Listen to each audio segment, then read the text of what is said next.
Paris, October 19th, 2025.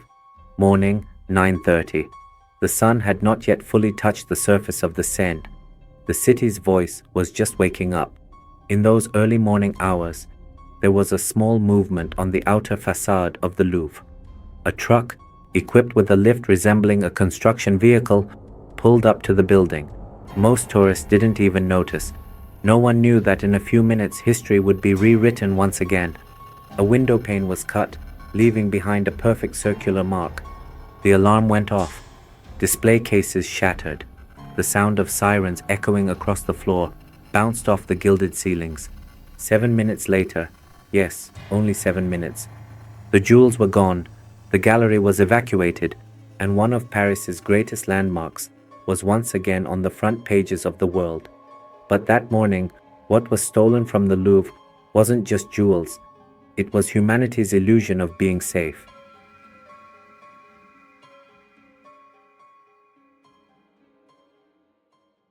One of the quietest yet most striking echoes in the museum's history.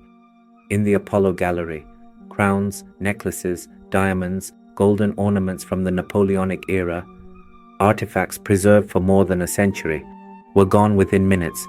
According to police records, the operation lasted 6 minutes and 48 seconds, shorter than a coffee break, about as long as a song, but in those 408 seconds, human intelligence outsmarted every layer of the security system, and we, the spectators, didn't react with fear, but fascination. Because a voice inside us whispered, "How did they do it?" The answer isn't simple, but perhaps we can start here.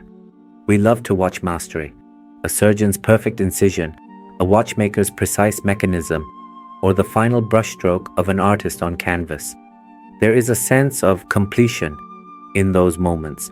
When the brain witnesses perfection, it releases a reward, dopamine, but beneath that lies something deeper, satisfaction.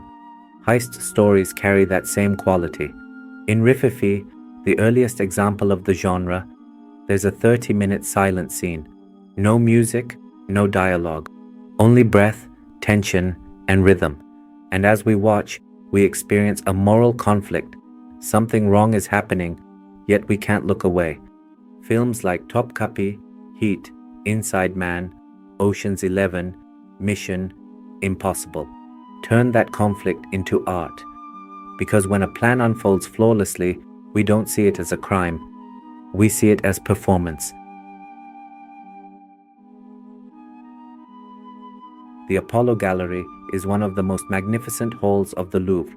Its high ceilings, golden embellishments, and crystal reflections make it feel like a theater stage. The jewels are displayed there because light speaks in that room. When the sun hits, every corner glows with a sense of value. And that's why this heist wasn't just theft. It was a spatial provocation. Because the stage was perfectly chosen. In Greek mythology, Apollo is the god of light, and that morning, at the Louvre, shadow defeated light.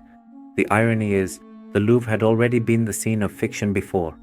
The opening episode of Lupin took place in the same gallery.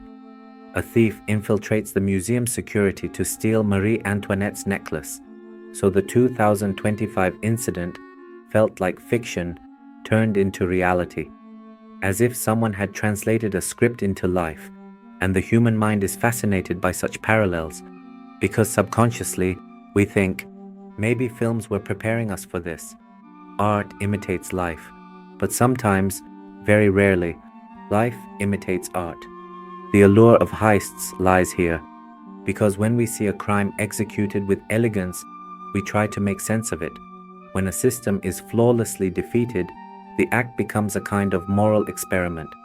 That's why we admire Danny Ocean's plans, why we follow the professor's mind games in La Casa de Papel, because they're not just stealing, they're exposing a system, revealing its weakness.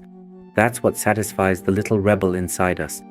But in the Louvre incident, there was no rebellion, no justice, no symbolism, only the perfect execution of a perfect plan. That's what made it dangerous, because this time, a heist no longer belonged to fiction, it belonged to reality. A museum should have been one of the safest places on earth. Thick walls, cameras everywhere, flawless sensors. But that morning, those walls were shown to have holes, meaning security wasn't an engineering triumph. It was a belief system. When we walk into a museum, we believe those works are protected, just as we believe life is fair and systems work. But the Louvre incident shattered that belief, and that crack didn't open in the glass. It opened in our collective consciousness. That morning, jewels were stolen, but what was truly lost was faith. Heist stories often steal something beyond money, time, the minutes, the planning, the waiting. We watch heroes race against the clock, but in truth, our own perception of time shifts. Those 7 minutes at the Louvre are so powerful perhaps for that reason, because those 7 minutes have entered an endless loop. Every headline, every post, relives the moment again. Time stopped, but its echo continues. What was stolen that morning may have been a crown, but what was truly taken was a moment from history. A century ago, in 1911, the Mona Lisa was also stolen from this same building. At the time, the painting was known, but not legendary. The day it disappeared, it became an icon. Newspapers across the world screamed, "The greatest art theft in history." When it was found 2 years later, it was no longer just a painting. It was a symbol. Ironically, being stolen had made it immortal. Perhaps the jewels from the Apollo Gallery will share the same fate. Maybe true immortality lies not in being displayed, but in being absent. An empty showcase sometimes tells more than a full museum. One of humanity's oldest dilemmas: is what's legal always right? Is what's right always legal? If a sculptor destroys a sacred temple to create a new work, do we call them an artist or a criminal? If a hacker exposes government corruption by leaking classified data, are they a hero or a traitor? The Louvre heist revived that dilemma. The aesthetics of crime blurred our moral boundaries. That's why we felt both anger and awe, just like we did with Prometheus, Robin Hood, and Lupin. Future history books might write this: in 2025, humanity exposed the weakest link in the very system it built to protect its art. But this event wasn't just a crime. It was a mirror. In it, we saw our curiosity, our contradictions, and our obsession with intelligence, because in this age, being smart is often applauded more than being moral.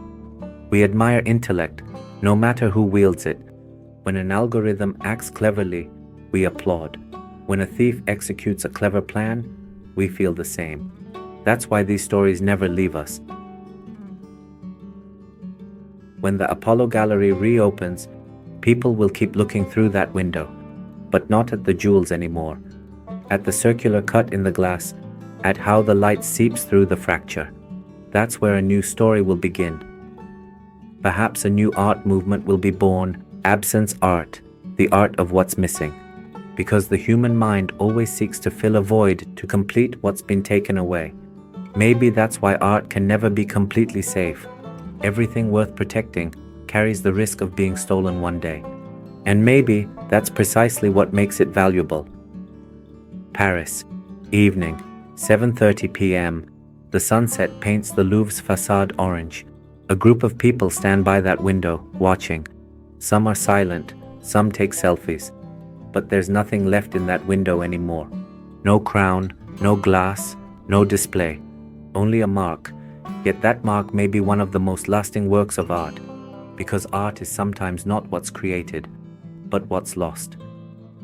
And on that day, a new painting was added to the Louvre's history. Its name, Eternity in 7 Minutes. Some thieves steal jewels, others steal time.